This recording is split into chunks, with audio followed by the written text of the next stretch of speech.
വൃശ്ചികക്കൂറുകാരെ സംബന്ധിച്ച് വ്യാഴം 7-ാം ഭാവത്തിലും ശനി 4-ാം ഭാവത്തിലും രാഹു 5-ലും സഞ്ചരിക്കുന്ന കാലമാണ്.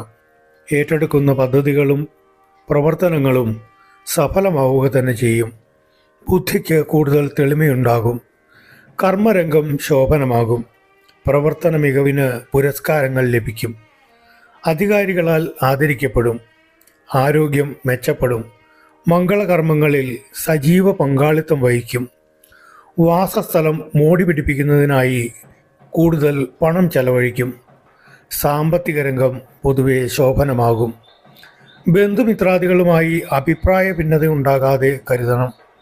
സന്താനങ്ങളുമായി ബന്ധപ്പെട്ട് വിഷമതകൾ നേരിട്ടേക്കാം. പൊതുവെ ഗുണാനുഭവങ്ങൾക്ക് മുൻതൂക്കമുള്ള ഒരു വർഷമാണ് വൃശ്ചികക്കൂറുകാർക്ക് മുന്നിലുള്ളത്. ഇനി വൃശ്ചികക്കൂറുകാർക്ക് ഓരോ മാസം